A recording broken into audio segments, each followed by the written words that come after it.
Well, good evening and welcome. My name is Nicole Imgrand, and I'm the owner and director of Rivers Edge Counseling Center in St. Albert. And I'm joined by our presenter this evening, Karen Kirkpatrick. I'm going to introduce Karen in a moment, but first I would like to just say a little bit about this Wellness Matters series and let you know what's coming up. This is part of a series of talks that we have at Rivers Edge.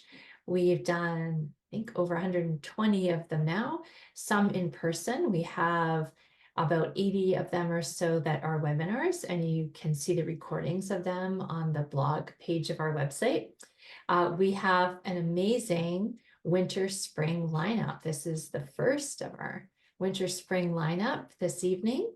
Coming up in February and ongoing, we have boundary setting, how and where to draw your lines, chewing the fat, compassionately unpacking systemic and cultural fat phobia. The journey to becoming a step family is in person at the center. Cultural influences on mental health is another talk that's going to be in person at the center in April. And then back to webinars in the spring, we have from pregnancy to postpartum, and one on empowering parenthood, navigating the autism spectrum with confidence and care. And we will end this part of our series in June with standing up to the OCD monster. So lots of great talks ahead of us, and you're welcome to join us for any of them.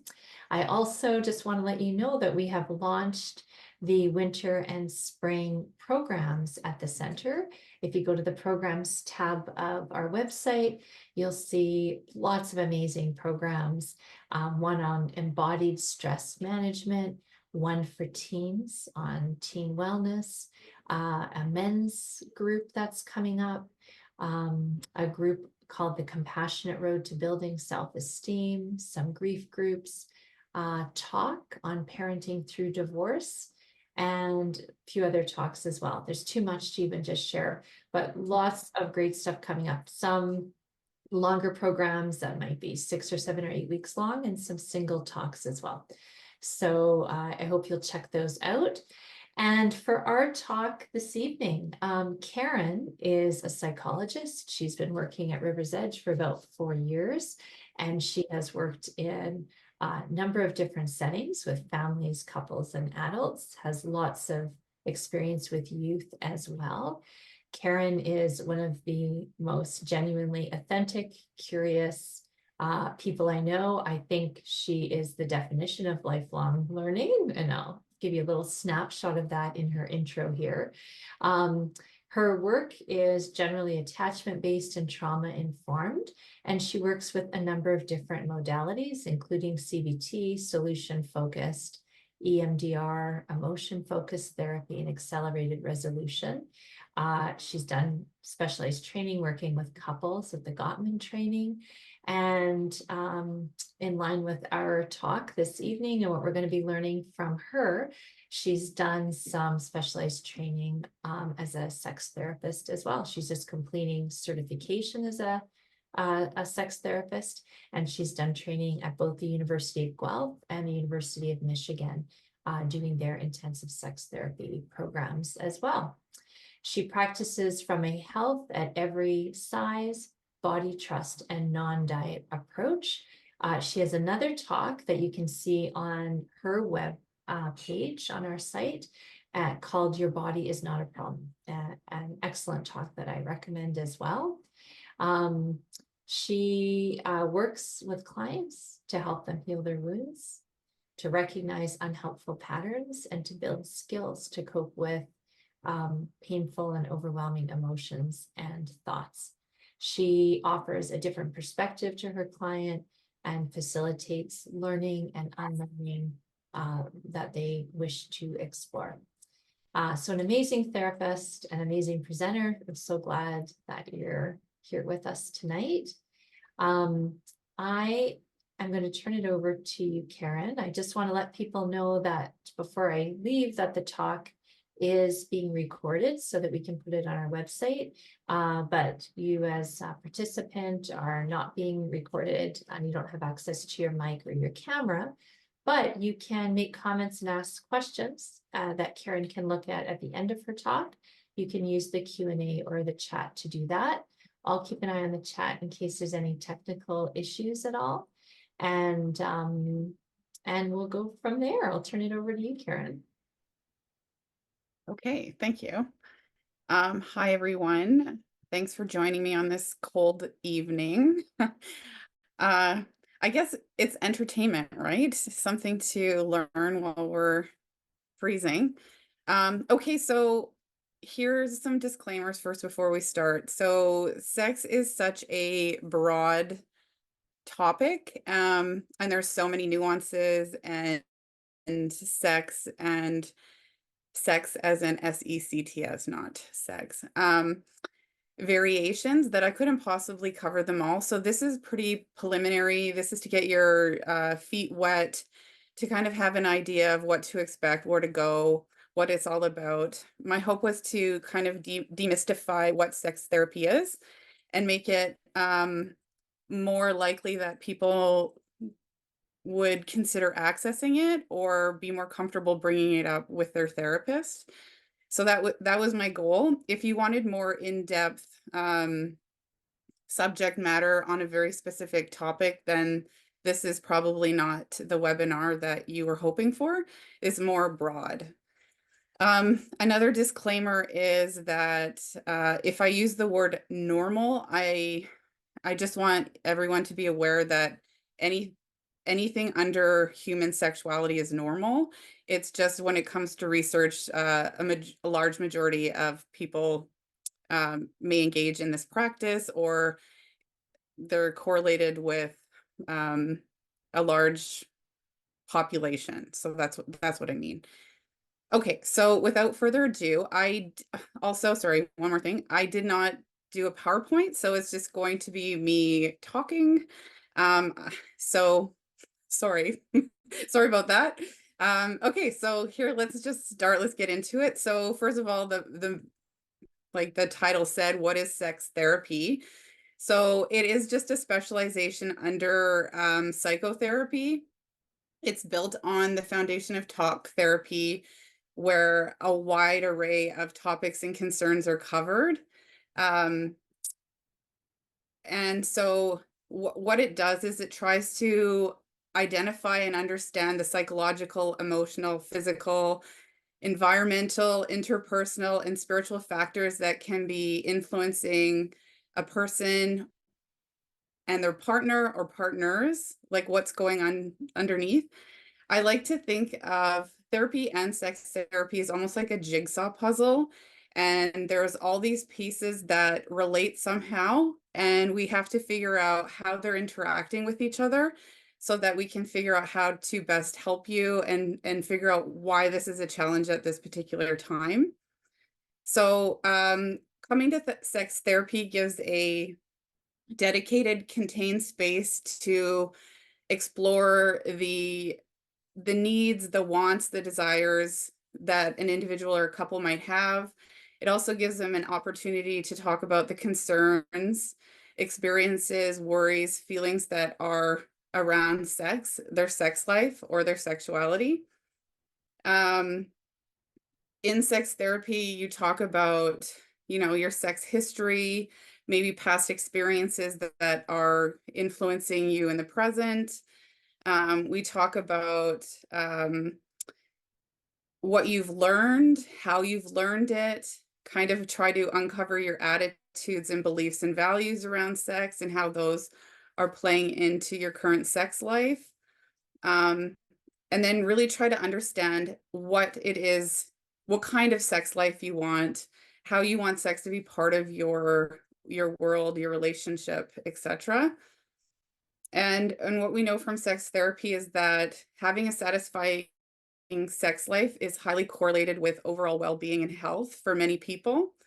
And it's similar to other areas of health that it requires time and attention. It's not just going to be wonderful automatically. And although sex is seen as one of these like naturally occurring behaviors, it does require some thought, time, energy, And that's what sex therapy provides, is that like dedicated time. Um, and then if individuals come in for sex therapy, maybe they want to explore their gender identity, their sexuality, they want to build confidence, they want to, and again, like with the jigsaw puzzle, there's no linear path to healing or anything. So, it's it's being open-minded to seeing again how things are related. And although, I might be focusing on, you're going to hear me say this a lot tonight, mindfulness. Well, mindfulness has benefits for so many areas of our life, including sexuality. So, even if you're a bit shy coming into sex therapy, thinking, okay, I want to enhance my sex life, I'm going to first lead with learning how to be mindful, taming my anxiety, and that might be a stepping stone into then examining your sex life. So the next thing I just wanted to cover, so anyone out there who's curious about exploring sex therapy with a professional is who they are. They're licensed healthcare professionals. So they could be social workers, it could be physicians, could be nurses and psychologists. And there's only one governing body in North America for anyone who's certified as a sex therapist, and that's the American Association of Sexuality Educators, Counselors, and Therapists. Their acronym is ASECT. So although therapists might have training in sex therapy, it is a specialization, which means you have to go out of your way to find courses, find certification programs, find education so that you can become educated and knowledgeable in this area. Um, in most graduate programs, it's very lightly touched. It doesn't give in-depth knowledge at all. So that's why when you are seeking a therapist, just make sure that they have extra training in this. And for myself, I have about 10 hours left of supervision to become a certified sex therapist with ASECT. And what that requires for therapists is 300 clinical hours of experience working with clients about sexual issues. So, that could be such a wide range of topics and presenting issues that people come into therapy for. And the other very important part is 50 hours of supervision. So for myself, I have finished all the coursework and I have finished the clinical hours. Now I just need to finish supervision. So it is quite a long process. So just, like when you are trying to find someone to work with, you can ask these questions like where were you trained? Where are you in the process? Things like that. And the reason why the training is so intense is because they are really hoping that people are equipped to help clients with a sexual concern. Knowledge is science-based, sex-positive, inclusive, and therefore it minimizes the risks of inaccurate information or harming clients, which is kind of operation number one when you're working with people, especially in the health field. You do, like you never want to hurt anyone or cause harm. And another really important part of the training is understanding our own sexual biases, our, having high degree of self-awareness, again, with the help of mitigating any risk of harm to anyone. And sex therapists really want to emphasize sexual freedom of thoughts, feelings, fantasies, and healthy forms of sexual activity. So really being careful to be non-pathologizing, which means like nothing is bad or deviant. It depends, you know, there's the obvious things that we all know are illegal or infringes on societal norms, but for the most part is however someone wants to find pleasure. If they're having sex with appropriate partners, then that's their thing. There's nothing bad about it, or we don't have to treat it as there is a problem with that. And also knowing that with sex therapy, they did a lot of research on, outcomes, and it's about 90% success rate when you know, continually go and work on it. So it is hopeful. You don't have to live with this problem or whatever you're experiencing, and you don't have to wait until it's very bad. You can start seeking help or learning more about your own sexuality before it evolves into something that is harder to face. Okay. The next thing is who goes to to sex therapy? Who are these people? Well, pretty much anybody, really. There's no certain demographic. So anyone who wants to overcome or understand something that's going on in their sex life, anyone who wants more from their sex life, you want to gain insight into the factors most impacting your sex drive, satisfaction, and openness to intimacy. Um, And again, these are just like rough stats, but it's up to 40% of women and 30% of men will have some sex related difficulty at some point in their life. And it could be, young adults all the way up to seniors. It really depends. And you could have a whole life of never experiencing any sort of difficulty, and then bam, some life event happens and there it is. And you're kind of left wondering how did this happen? What's going wrong? And sorry, where was I? Oh yeah, who goes to sex therapy? Um, so another thing that you might kind of wonder, am I a candidate? Am I a client that might benefit from this? You can ask yourself, am I satisfied with my sex life? Does sex cause tension, anxiety, or trouble in my relationship or relationships, plural? Do I don't think my partner understands my sexual needs, wants, or fantasies?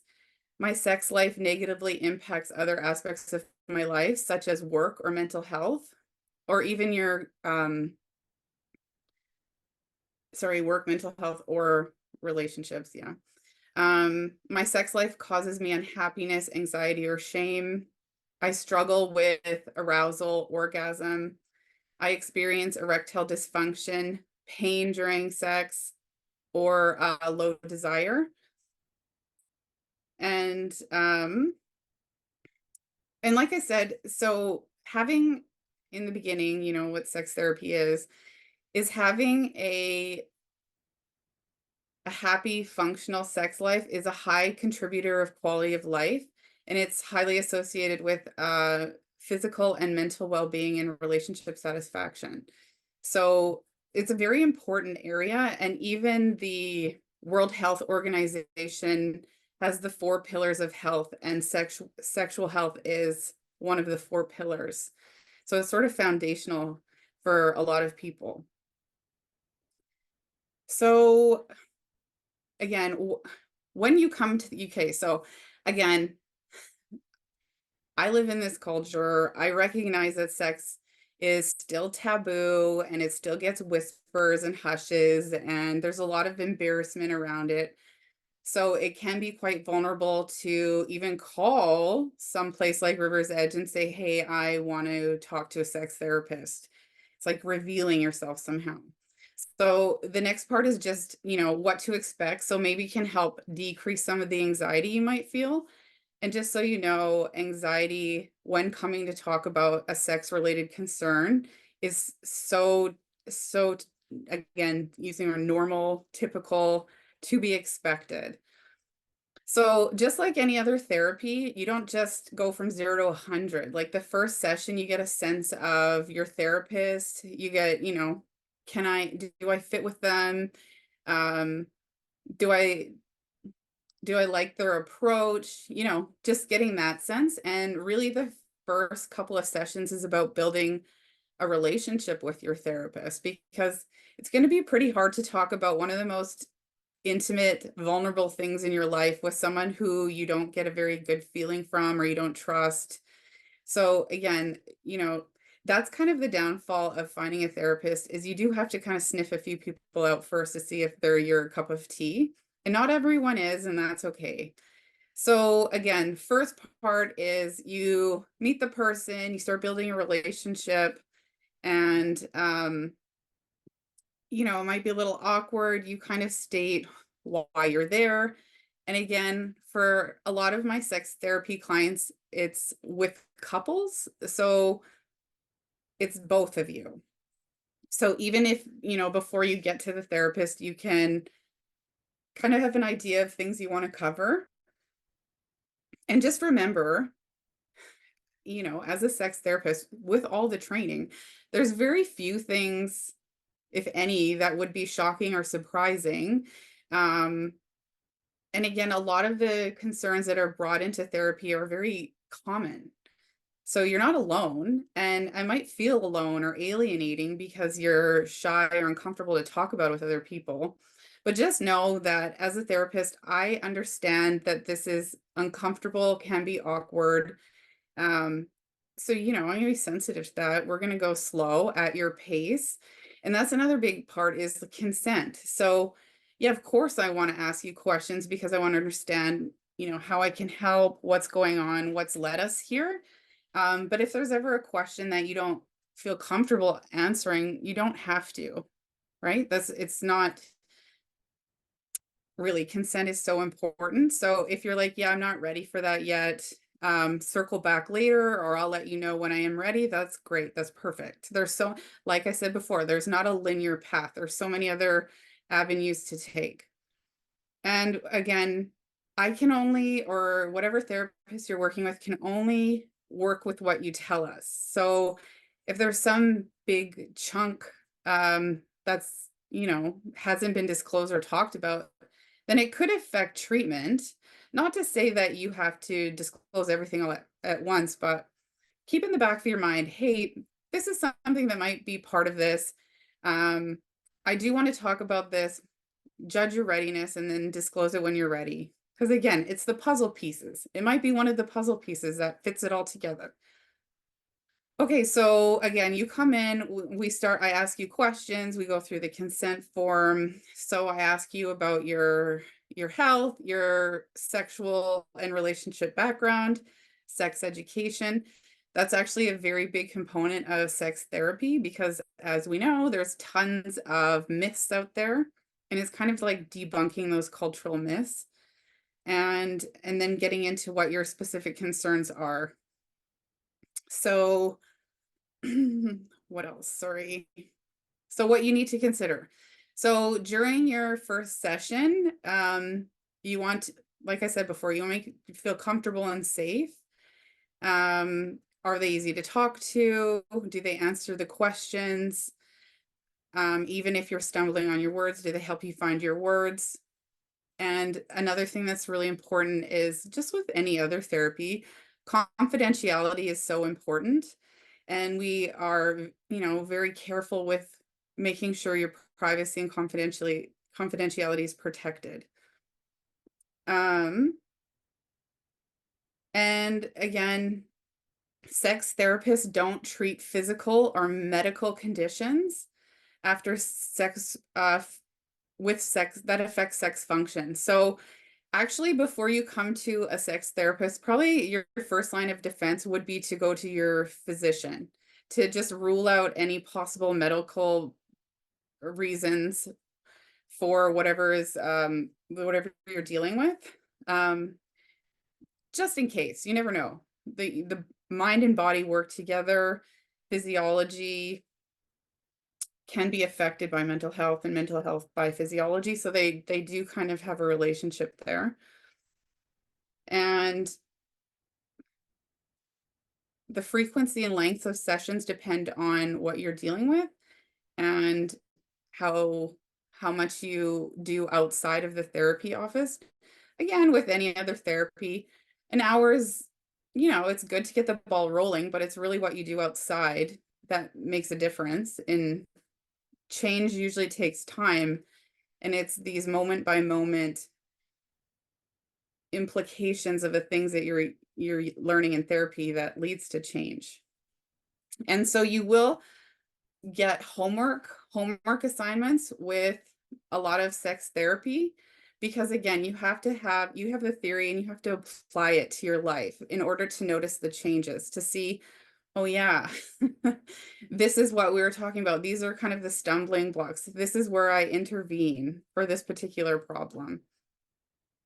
So a lot of these exercises or homework assignments will be about gaining knowledge about sex, intimacy, psychology, and physiological process before, during, and after sex.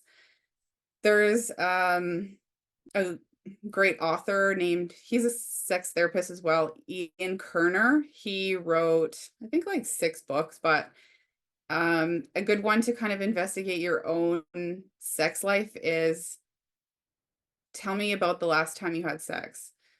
And it kind of looks at what happened before, during, and after your sex, and just noticing. It's helpful to be curious, right? So one of these things is, last time I had sex, what was going on? Kind of being reflective about that. Another exercise would be finding the root of anxiety around sex. This is a big one, especially for couples, is removing any kind of pressure to perform during sex. Um, Again, we'll get into that later. And then being comfortable in your body. That's another big one. So there'll be some experimentation. You'll try different activities, learning how to touch each other, being comfortable with touch, um, being active in your own education about, you know, what are things I want to try, lubes, sex toys, things like that. Also, kind of like debunking your own beliefs that are getting you into trouble, seeing if you're like, where did I learn this? Is it working for me? Kind of idea. That's like the challenging. And then a huge one that you hear over and over and over again with couples counseling or probably any kind of therapy is communication. Not only do, well, again, couples struggle with communication because they don't want to hurt their partner, they don't want to offend them, they don't want to put them off. Um, Also, it's very vulnerable. Maybe you don't know how to bring these things up. So the more we can talk about it, the more we can kind of like solve things together. And it's highly correlated with dissatisfaction. And it can lead to feelings of resentment and disappointment. So it's like we or whoever is in the relationship know there is an issue. It's like that, the pink elephant in the room. We all know it's there. So how do we talk about it? How do we talk about it in a way that's connecting, that we feel heard, we feel understood, we're not taking what they're saying personally, you know? So there's a lot of strategies in couples counseling to go through that. Um, and again, kind of a sad fact, but there is a lot of marriages that do end with unresolved sexual differences and challenges. And no two people are sexually the same. It's like having a fingerprint. Everyone is different sexually, and there is going to be a gap between, your sexuality and whoever you're having sex with. So you have to be able to talk to kind of meet each other in the middle and generate ideas and, figure out ways so you both feel connected and satisfied and um fulfilled, really, and safe and comfortable and all the things that come with sex. Um, so again, if you're struggling, just like, how should I bring this up with my partner? What do I say? Formulating your words, not even knowing really what to say, but knowing that there's something that's just not right. Again, coming into sex therapy, we can help kind of suss that out. Like, what do you want them to know? And what are you hoping for from bringing this up? So again, with any other therapy, there's, again, sorry, as a person, we're mind, body, soul, we're all connected. It's a whole being. So again, very rarely is sex just about sex. It's connected to so many other things. So sex therapy and mental health they're highly correlated, of course. So depression, it's the number one cause of disability and illness in the world. So with depression, people experience fatigue, apathy, low self-esteem, decreased energy, decreased sexual desire, an inability to feel pleasure, and they pull away from people they love and romantic partners. So those are some of the symptoms of depression. As you can imagine, if you are feeling tired and apathetic, which is, it's hard to care. It's hard to care about anything. So where's sex gonna be on the priority list? Pretty low. So treating depression might be step one when you come into sex therapy. And if I can, start feeling better about myself, have more energy, care about my relationships and my sex life, then, that's a pretty big barrier to improving your sex life. And another consideration is when people get treated for depression medically, SSRIs sometimes can impact sexual function. And that's something to discuss with your doctor is letting them know that having a sex life is important, going over the side effects of any sort of antidepressant and deciding which one is best for you, and sort of like weighing the pros and cons. Again, talk to your physician about that. Another mental health concern that is highly related to sexual satisfaction and function is anxiety. So in United States anyways, it was about 20% of people have been diagnosed with an anxiety disorder. And it's increasing because our panic system is activated constantly. There's more things to worry about. There's more media. There's less time. We're disconnected from people, worried about, money, jobs, all the things. So anxiety can really distract a person from sexual stimuli. It can interfere with the sexual response cycle and become a detriment to sexual desire and arousal. So when you're anxious, you can have obsessive thoughts, fear of falling short of someone's expectations, worry. All of these things keep your mind elsewhere, and you can miss cues for, sexual overtures, things that might be arousing. So again, anxiety is really important to treat. It can contribute to vaginismus in women. So it's a condition that causes vaginal muscles to spasm involuntarily in response to attempted penetration, making penetration painful or almost impossible. So again, mind-body connection.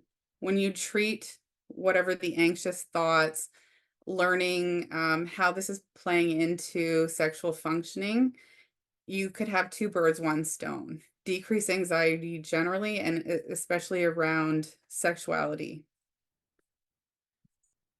Another big one, which is, chronic stress and anxiety. So chronic stress,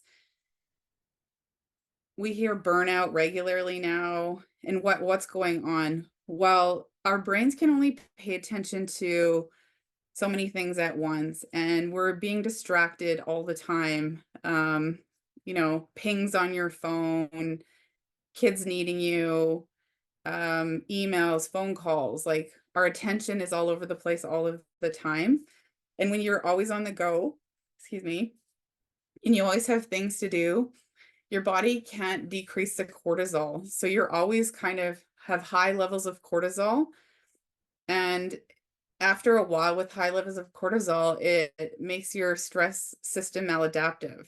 So you're always on high alert. You're always in that state of fight and flight, which means that most of your blood is pumped to your arms and legs, your extremities, you're tense, um, and there's less blood flow to your genital area. Also, you can be moody and irritable, tired, sad, distracted. All of these things make it less likely that you'll want to engage in sex. So again, if you treat your life and want to get a hold of your stress levels, the byproduct might be you be more open to sex. You're more open to having pleasurable sex, or even notice that you haven't had sex or might want it.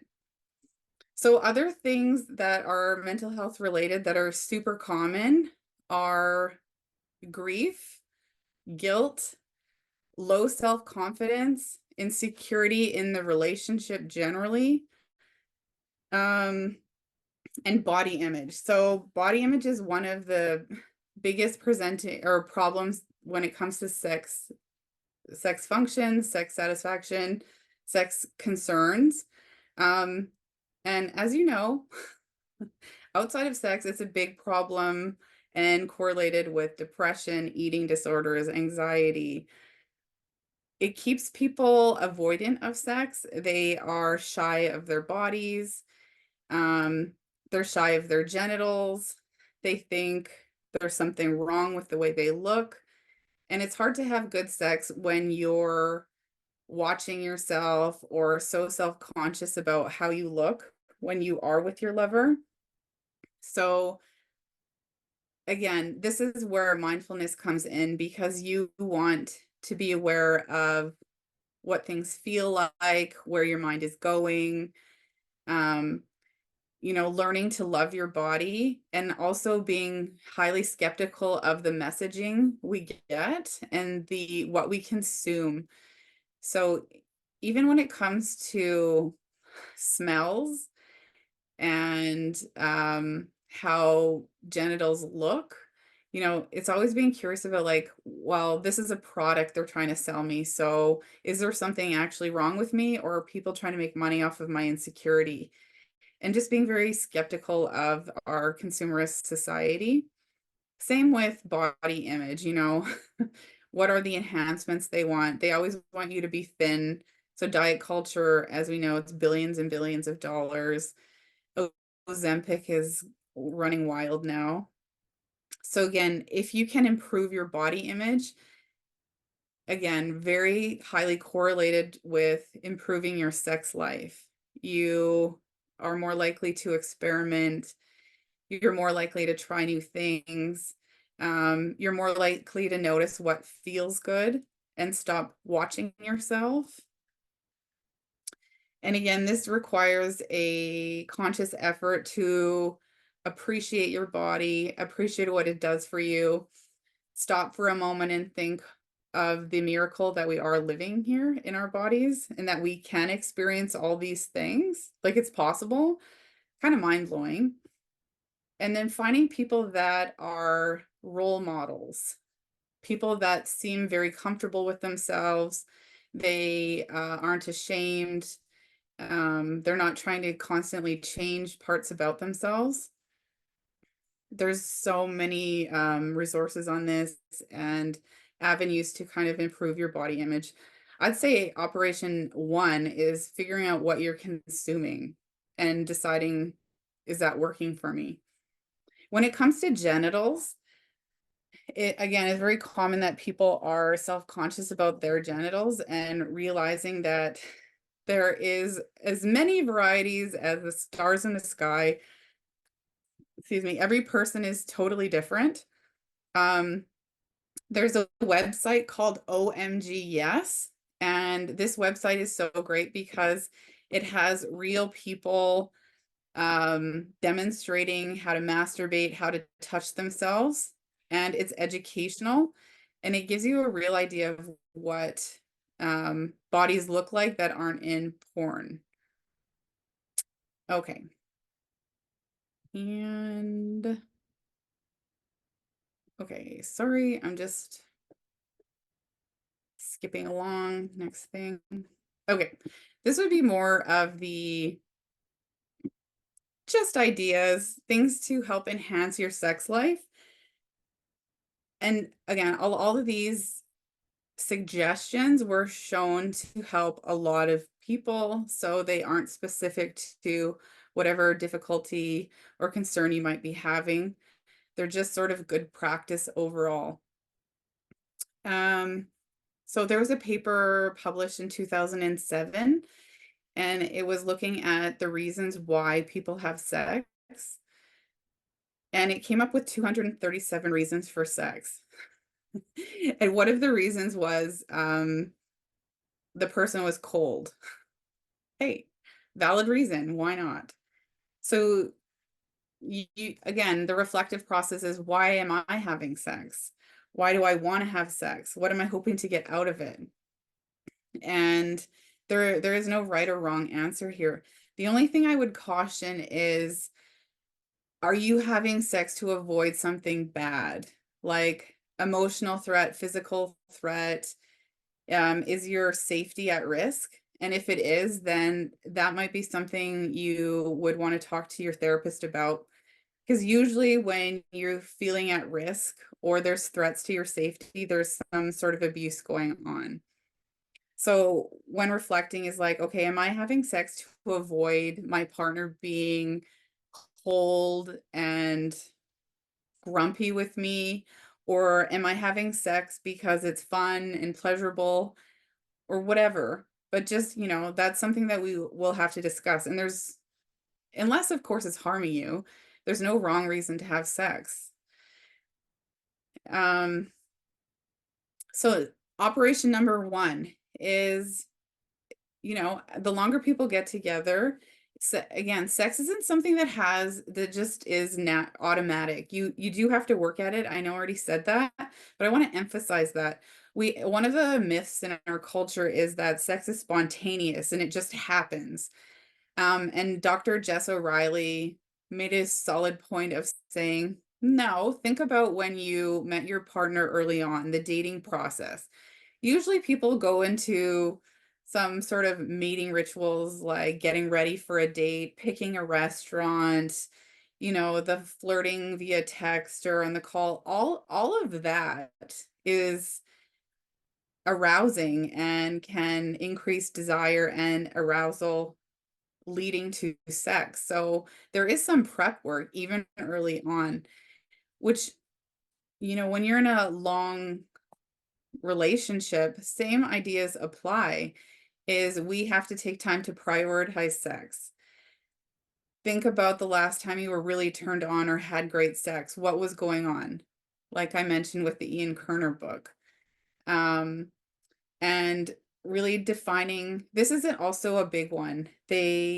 Especially in North America with heterosexual couples, is like asking people, what is sex? And a lot of people assume that, or call sex intercourse. So penis vaginal or penis or anal sex. And they left out such an array of things that are sexual. And just think about that yourself. Is, if I'm having sex, what do I consider sexual? And it turns out lesbians had the greatest variety or behaviors that they considered sexual. And another kind of litmus test is this. Okay, so is kissing sexual? If you say no, then how would you feel if your partner or partners kiss somebody else? Would you be okay with that if it's not sexual? It's just something to think about. So sex does well with creativity, excitement. Good sex is about being connected, present, playful with the self and with whoever you're having sex with. And again, it's hard to be playful and present when you're distracted, exhausted, all of these things. So that's why, like, taking the time to even plan sex, um, being, this part of my relationship that I have to nurture, I have to put in energy into it. So open to engage sexually. This is where trying new things and keeping it sort of novel is important. That could be, it really could be anything actually. And another overlap is with communication. So if you wanted to try a new sex toy or a new position or a threesome, for example, stands to reason that you're going to have to figure out a way to bring this up and suggest it and figure out like what needs to happen in order for this new experience to occur. Other way is to really sort of get away from, I get asked this a lot, and it is something that comes up regularly, is how much sex is normal, and that's per couple, per person. There isn't an answer for that.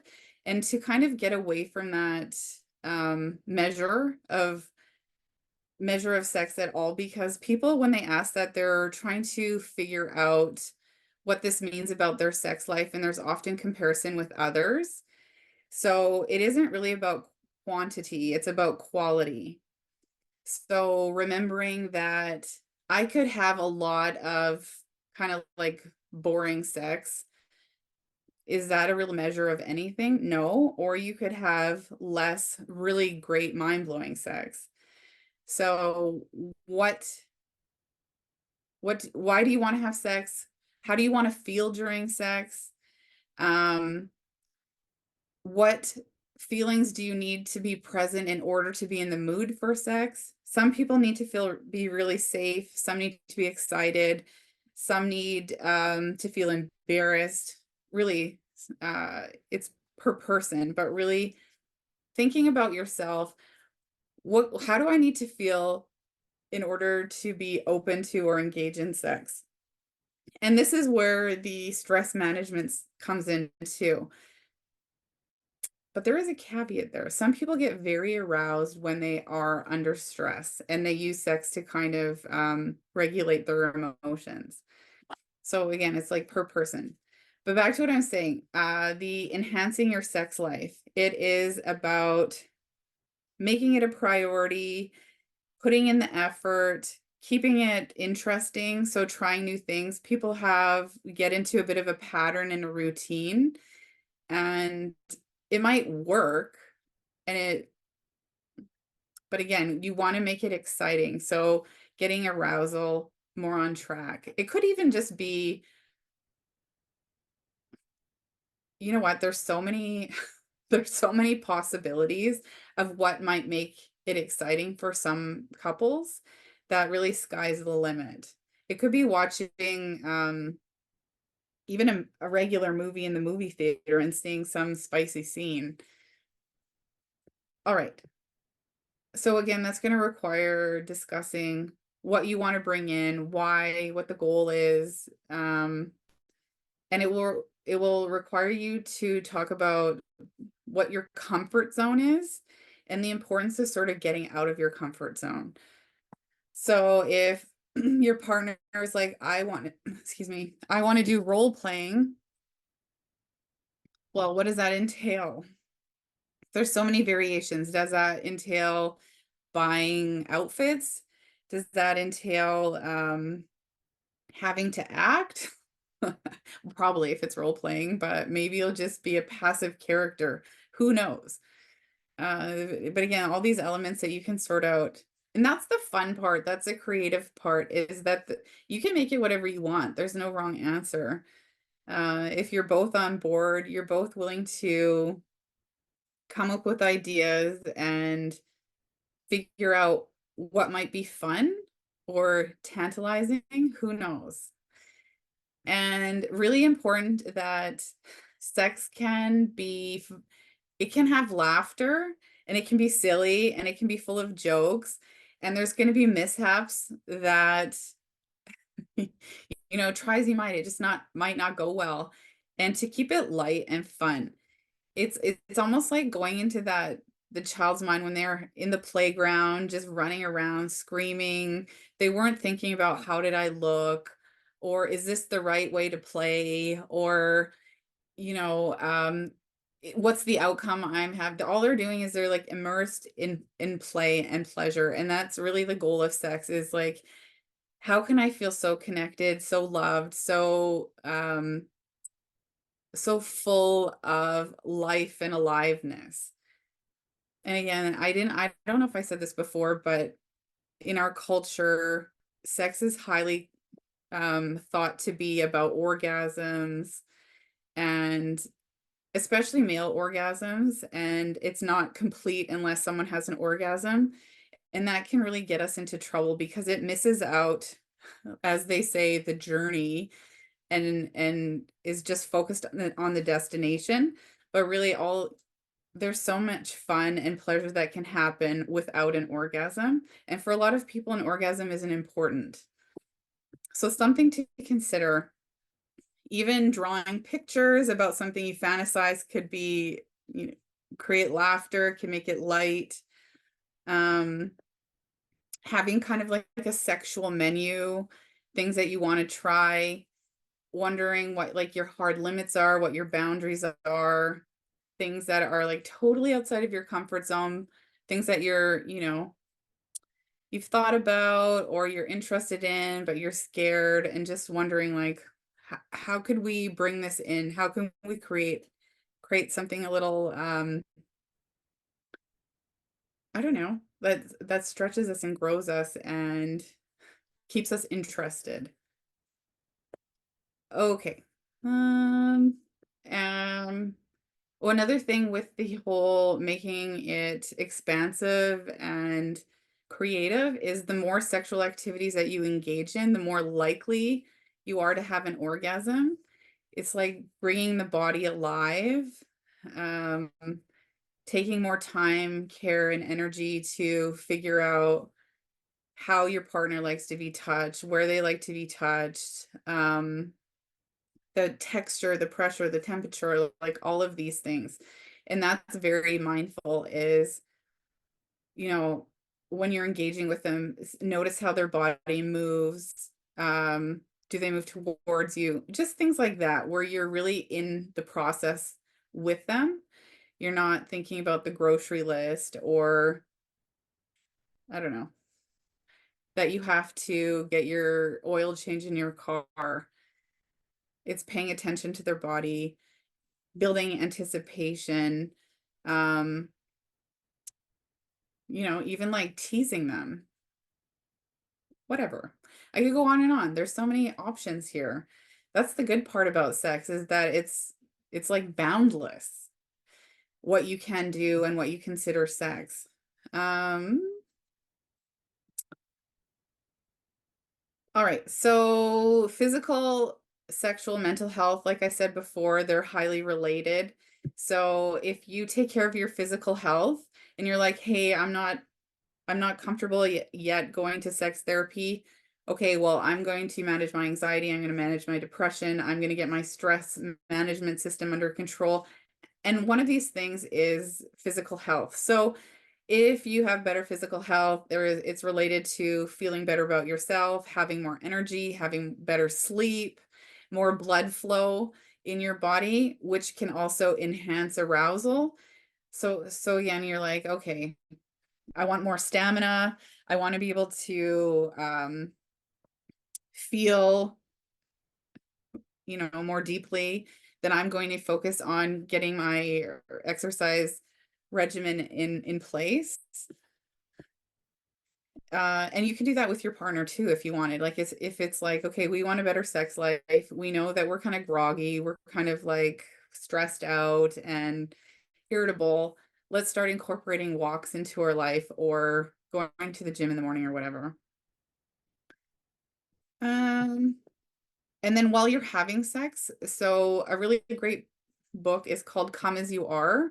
It's about Emily Nagoski wrote it. It looks like a vulva. It's a pink book with a zipper on the front. Anyway, she talks a lot about what the accelerators, inhibitors for sex are, and it's like our response model to sex. So again, if you think about yourself, again, what's going to be most likely to get me in the mood? Is it in the morning? Is it in the evening? Um, do I have to have all the laundry done?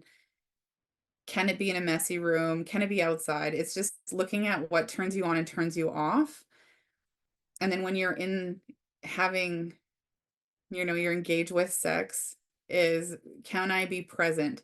Can I use my five senses to keep me in the moment? So, sight, sense, smell, touch, taste, all of these things. And if you notice your thoughts going somewhere else, excuse me, bring them back to the present. And if you're feeling self-conscious, bring them back to like what you are feeling, what feels good, noticing your partner and just staying really present and trying not to be judgmental about things. So you can turn into your own breath, you can notice sounds, you can feel the covers on you. Um, if noises bother you, you can play music, you can turn the lights down lower. All of these things might help you to be more mindful. And she really recommends, well, a lot of people recommend starting your day without your cell phone. And Dr. Jess O'Reilly says that when she wakes up, will lay on her partner's chest and listen to their heartbeat, and that helps her ground and feel really safe and tune into how amazing life is. So things like that's a mindful activity.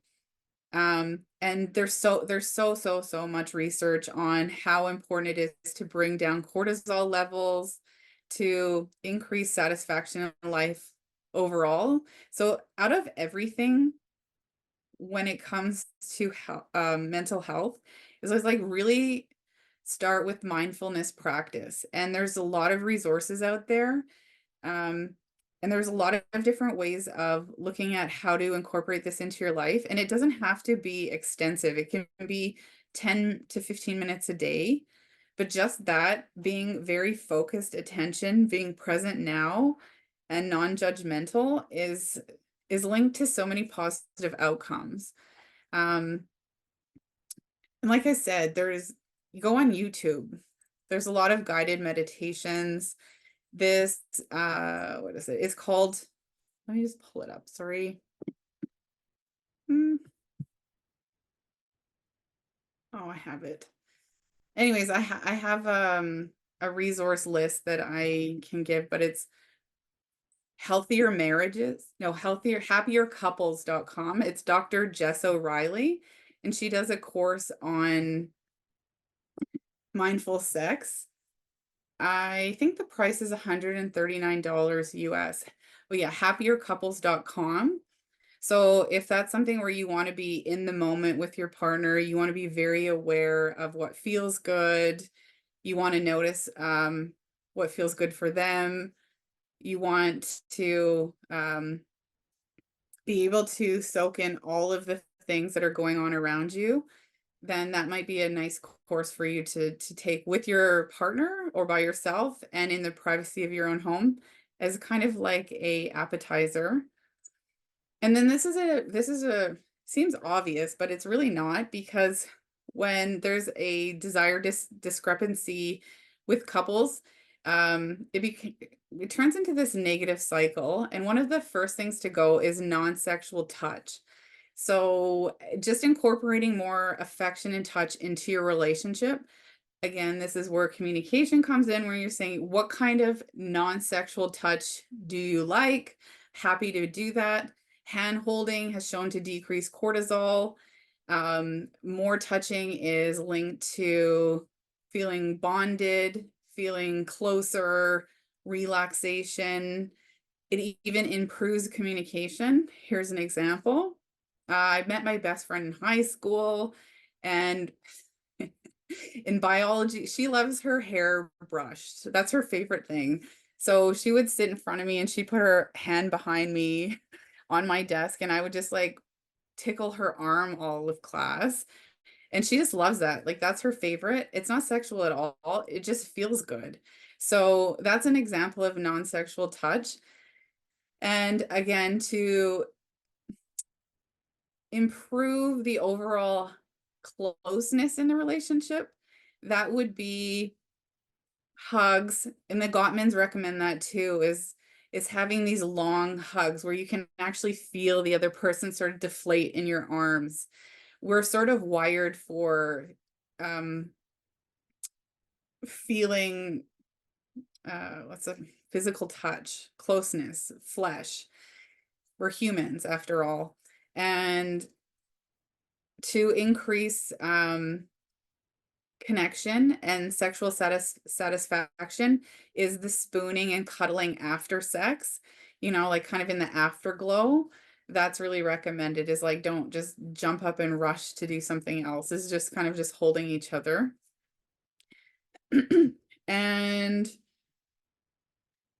again, with sex therapy and couples counseling, when you're really annoyed or angry or upset with your partner, sometimes that is, I know it seems counterintuitive, but that is the time to reach for your partner, and it can help help kind of de-escalate things. Another recommendation is when you have something hard to talk about is lying on your bed, both of you on your back, just holding hands. And it's really hard to become aggressive and angry when you're in that kind of defenseless position. So that might be something. Or walking outside holding hands when you have something that might is scary to bring up or you're not sure how to say it, make it non-threatening. And what else? There's so many things. Like I said, this is sort of just to what your palate, get you excited about what this could be for you and what it entails. Um, just kind of checking. Yeah. I guess the only other thing I would say is pleasure. The idea, yes, people have sex to procreate, but nowadays, most people are having sex for other reasons. And it can just enhance your life in so many ways. That is, if you have the ability and control to make this something that is meaningful, relaxing, exciting, then why wouldn't you really?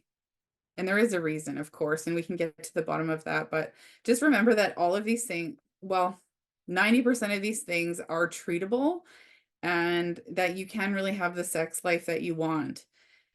So it's kind of like up to you to start, unfortunately. But the exciting part is you're kind of the master of your ship, especially nowadays with so many things accessible. Yeah. Well, this hour was amazing. I know it Thanks. didn't take an hour either because that's a lot of preparation involved. I think I interrupted in terms of sharing some resources. You were sharing some podcasts. You said you've got some others that we can maybe Or put just on book. a blog It's with just the, to like whet the appetite a little bit around where do I start, and yeah, just getting like good information. yeah, Yeah. good. Well, let's put that list along with the video on the blog. And that Yeah. was amazing, Karen. I learned so much in an hour. What a The great, thing the thing is, like, when I gave you that topic, it's just so broad. I didn't know how to narrow it. Anyway, so I just thought, like, generally speaking, what to expect when you come in. yeah. Yeah. I think it was the perfect topic because I think a lot of people are interested, but it's daunting. Like counseling or accessing mental health services in general can feel still daunting and lots of Yeah. myths around it. And then you sort of layer on everything around sexuality, and I think it's hard for people to access. So I think this will help a lot. Yeah. So, Yeah, we'll put it on your page. It's going to be on the website too. We'll share it with people who weren't able to come today. Um, yeah, thank you very, very much. And thanks. I'm just going to check that we don't have a question from our attendees at all today. I don't see any questions or comments, but we're very glad you were here. And you're welcome to email us. You can email Karen directly yeah. or email our main emails on the website, and they'll forward anything to Karen as well. And I'm sure she'll be happy to answer any questions. And otherwise, I'm going to send everyone back into this cold, cold winter night. Blistering. Yeah. It is, yeah. Okay, take care. Thanks again, Karen, Okay, thanks. Bye. everyone.